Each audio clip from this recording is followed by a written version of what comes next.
technology, the totality of what makes man is what we bring to you here on Newspunch. All right, thank you for joining us and welcome back. And the program is still Newspunch, coming to you live from BN Television. We've been talking about diaspora voting, the rights of Nigerians living abroad to participate in electoral processes in Nigeria from whichever country they are resident. That right, which at the moment is not there. Some have said Nigerians are deliberately being denied the right to vote abroad, and the processes, the mechanisms required at the moment don't seem to be in place. My guest in the studio looking at this issue tonight is Dr. Philip Idaho, one of the ROs of diaspora voting in the United Kingdom, and a colleague of mine. Philip Aga Ibiam, a journalist, also joining us to look at the issue of diaspora voting. Dr. Philip, before we went on that break, you were talking about the state of mind of Nigerian politicians to permit Nigerians, to allow Nigerians living in diaspora to participate in Nigeria's electoral processes and deny them the right as if it's a gift unto them. Absolutely. But how do Nigerians abroad, people like you, who are in the forefront, who have seen some of those challenges, take the bull by the horn and confront them to say, look, this is our right, we're going for this? Thank you very much, Tunde. I think that this is part of the process that the Diaspora Voting Rights Campaign is setting out to do. First of all, to ensure that we get the message out to How long has that group been on now? It's just a couple of months old, actually. But there are different groups.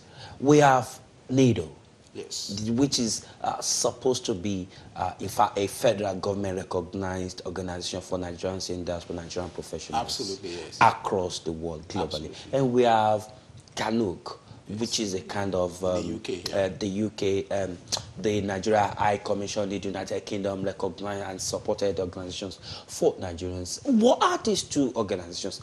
Have they done anything at all before a group as yours is coming on board? These two different groups, one for United Kingdom, CANUC, and one globally, NATO. I'm sure at some point you must have been a part of either of this group.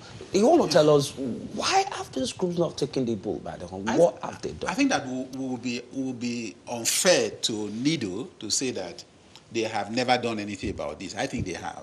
I think that for several years, members of NIDO campaigned on this issue.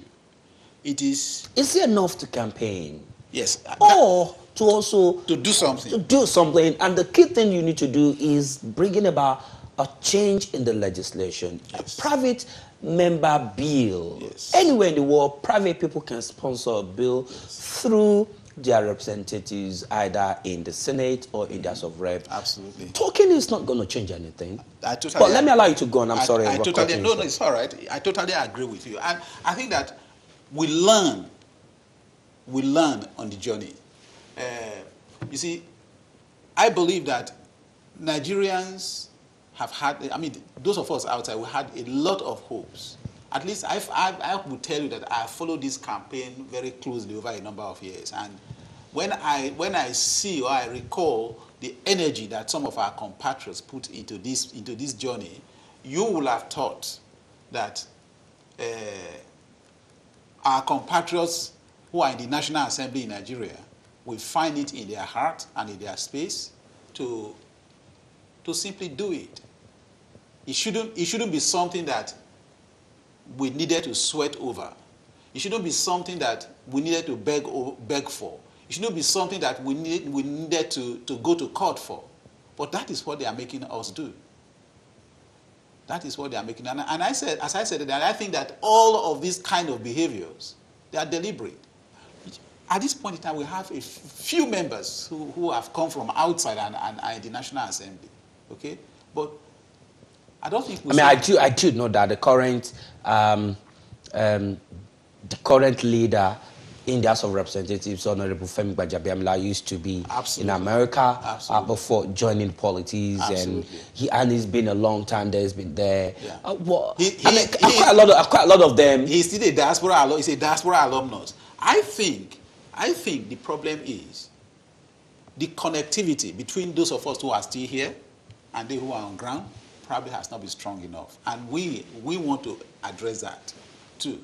I also think that the critical mass of individuals, like Honorable Femi that you spoke about, the critical mass of people like himself is not there.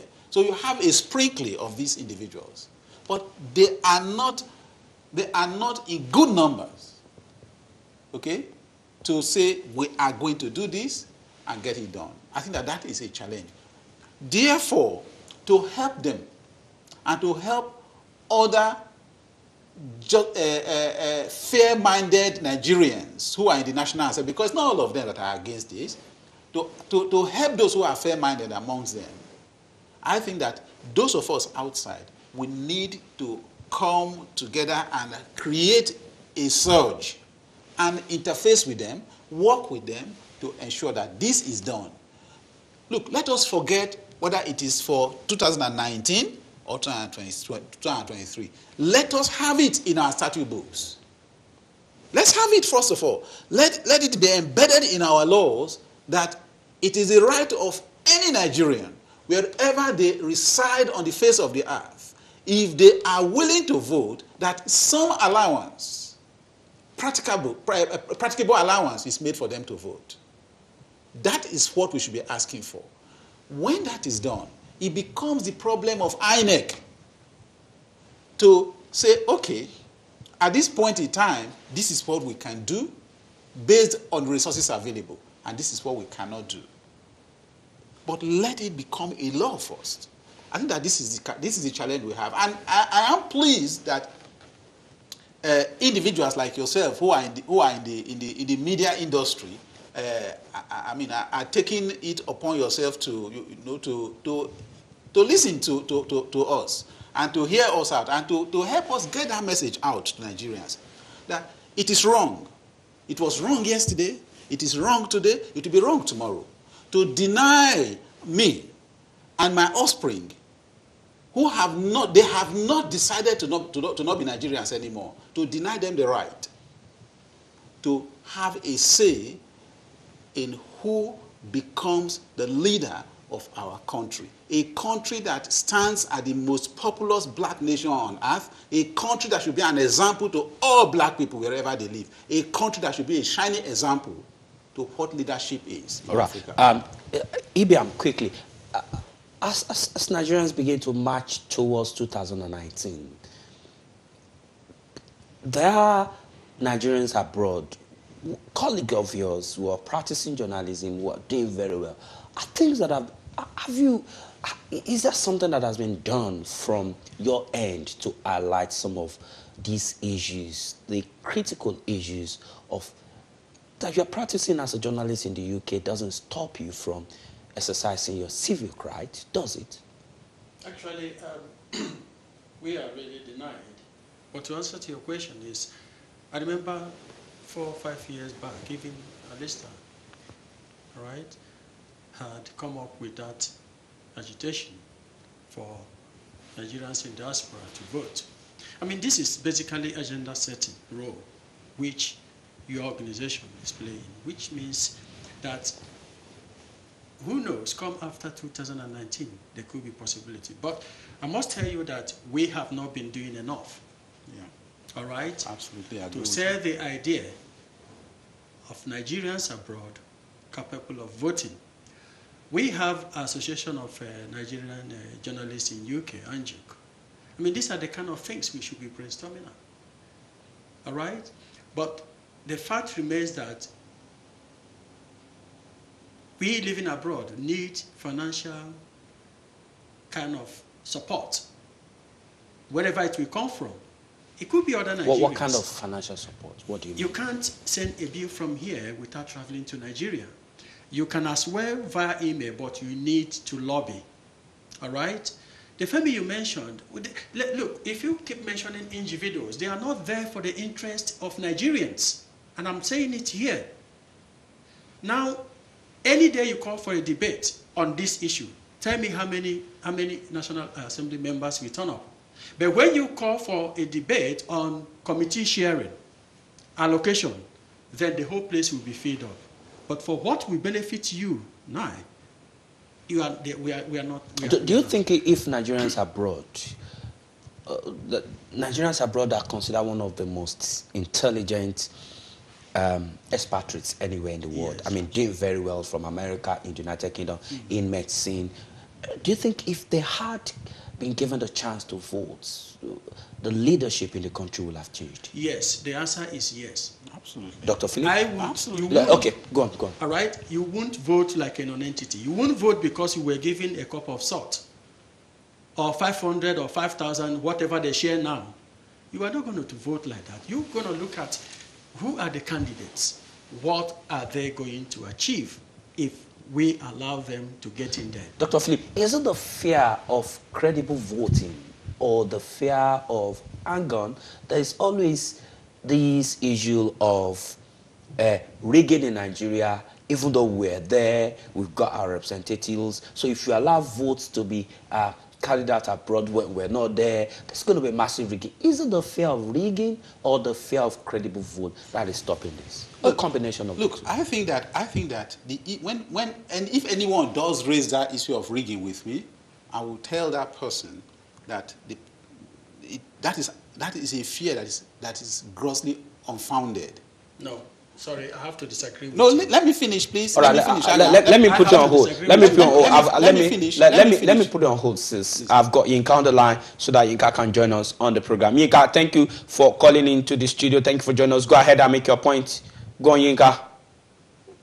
I've got Yinka on the line. Yinka, are you there? Hello, can you hear me? Do I have Yinka on the line? Hello? Hello, I Yinka, cannot are you hear still you, there? but you All right, can nod your I'm head sure. if you can hear I don't me. know if Yinka is there. Go on. Today, if you can hear me, please just let me nod your finish. head so See, that I can would say continue it's grossly talking. unfounded. Can Why you do I hear say me? this? Hello? We live in the Hello? United Kingdom. I'm here today. Okay? We vote here. Yes, once in a while you do hear issues of, electoral malpractice, but they are very minimal. Now, when you use the issue of fraud as the basis to deny people their fundamental rights, it means that ab initio, you are saying that every single Nigerian who is outside that wishes to vote has a propensity to want to rig an election. And I think that is a lie. Therefore, the thing to do, and the way to look at it is this: put the necessary laws in place. If you are thinking that there is the possibility that it might be manipulated, we live in a digital world in the 21st century. Put in place necessary checks and balances. And let me tell you today, Nigeria is one country where the data that is collected from their citizens trumps every other country that you probably know. If you are going to get a mobile phone in Nigeria, they take your fingerprint, one hand, two hands, they take your picture, they take all kinds of things from you. If you're opening an account, they do. Look, the data is collected from you. Does that stop? If you want to do INEC Does that registration, stop malpractice? Yes, look. It doesn't. no. You're just saying saying the amount of data collection at different level in Nigeria is When so you massive. collect those data, Yet, what do you use it for? That's what I'm saying. Absolutely. That's That's what what I'm I'm saying. saying. That we live in the 21st century world. and we keep collecting people's We data. keep collecting data. And No, how and safe there's are no these even data? protection. How safe? So in terms of application, The applicability of that is not the zero. data you have collected, the technology is available to make sure that this data speaks to themselves, they interface. And therefore, if you do have cases of multiple voting or vote loading and all that, you have the technology to detect them and to wipe them out. That is the point I am making. I am saying that, look, we live in a world today where we no longer need to be afraid that fraud should prevent us from doing something that is positive. So what is the fear then? The fear of credible voting. I think that the fear is this. The fear is the fear of giving voice to people who you cannot hold down, talk down on, manipulate, decide for. Sorry, I will not call it fair. I would rather call it concern. Okay, It's not fair because at the end of the day, I mean, I can talk to anybody I want to talk to, provided I'm addressing an issue. It's a concern that can they carry out what diasporans are asking for. And I want to tell you that if diasporans start voting, all right, our vote will count. Absolutely. From what he has said and from what you and I knows about that, because of digital technology or whatever, it will be there on record. But at the same time, it will still be manipulated. Yeah. All right? I don't know if actually... Still be manipulated. It will still be manipulated. But then, that is where... Why do people go to court? With all the technology they introduced in 2015 elections were rigged, underage voted, those who doesn't have fingers voted, and still they declared a winner. So why are they preventing us from voting? All right? If they accept it on hand. We have not fully really, I don't know if you have time. The issue is that how united are diasporans to pursue this objective? That is where we need you as a journalist. How many organizations are interested? Sit together, bring representatives, discuss, liaise or Is there a question about now Nigerian diaspora must vote? Is there a question? Are there Nigerians in diaspora who feel the time is not ready? Who will discuss about no, let's start from there, Dr. Philip. From your interaction with other professionals and Nigerians abroad, are there certain people that still feel no? Those of us in diaspora were not ready yet. Are there people? I have not come across one person. So there's that unanimous feeling that Nigerians abroad should be allowed to vote. Yes. So the next thing will be how. The how is actually, as I said earlier, what you are helping us to do. No, hows will be minimal. The how is what a change in legislation, isn't that? Yes, there has to be. a change. Please. Most organizations we have here in UK, it is not in their agenda. They have a different agenda. Absolutely. They are not thinking the way he is thinking. But it behoves on him to sell the idea. Some of them just want to be chairman or secretary or whatever and answer names. And that is, we are good at, chairman this, chairman that. Or I'm chairman of XYZ organization. And at the end of the day, tell me the achievement. Nothing. This is what, by now, we shouldn't be talking about selling the idea. We should be talking about when the equipment. But in terms of consensus, at least there is a unanimous. At least 70 to 80% of Nigerians living abroad should galvanize others and see how you can sponsor a bill, possibly not for 2019, but ahead, and let's see what happens. This is where the media, if nobody is making noise, will I come and force you to talk to the media? I don't know where you live. You took all the time to come here because it is important to you, because the interest of Nigeria, political development is at your heart, and that is why you are here. Yeah, absolutely. But how many of them can you call to come and discuss such an issue? So let me go back to the how. The key thing about the how is a change in legislation. The current chairman of INEC has said, we're ready. We want to do this. Yeah. We've got the resources to do this. Absolutely. But we won't do this unless there's a change in legislation. Absolutely. So the how is a change in legislation. Mm-hmm. How will an organization as yours, plus other organizations as Kanuk and NIDO, work together to present a bill? I'm sure the House of Rep chairman on diaspora, Senator, the Senate chairman on diaspora, Senator Oko, and our counterparts in the House of Reps, they are on the same page with you. Absolutely. How now the point with the how is, are you going to send a private member bill through these individuals to the National Assembly? That is one. That is one of the two prongs we are looking at. Just this past week, one of our members went to Nigeria and we sent letters with him to deliver to some of these key individuals. We want to meet with them.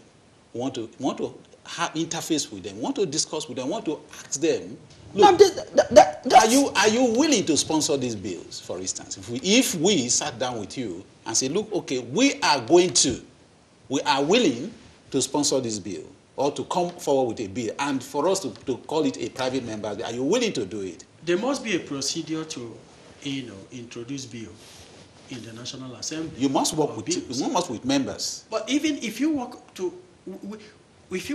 maybe the Senate President or even his deputy or whoever, they should be able to, give a listening ear to this. I mean, the National Assembly has committee that should perform oversight responsibility on diaspora issues. Yes. So we have Senator Oko, yes. And then we have a counterpart in the House of Representatives. Yes. And you said to us here that these two people are on the same page with you in terms of accepting the issue of diaspora vote. So the how now is getting a bill sponsored. Yeah. Have you thought about, or have you selected a committee, legal-minded committee that will draft a bill? We haven't gotten to that yet. So all you're doing is just talking. No, you see, why do we blame the people back home? Then? Wait, so do we have to blame the politicians? No, excuse me.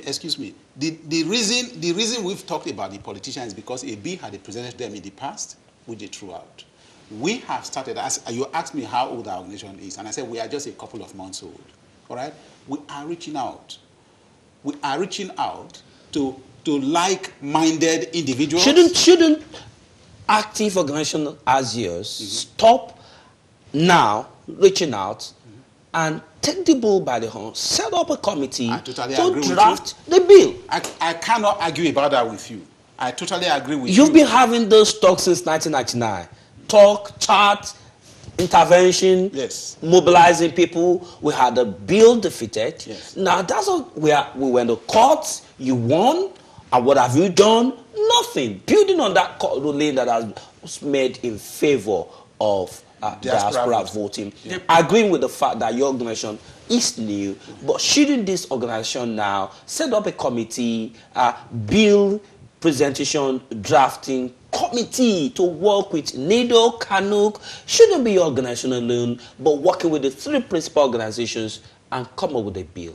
That I cannot argue. And then when you do that, you now reach to journalists across the world to say, we are presenting a bill and let us see which member will kick against that bill. I'll say, look, Nigerian diasporas are not fit to vote yet. Probably people like Ibiam will not have a job to do.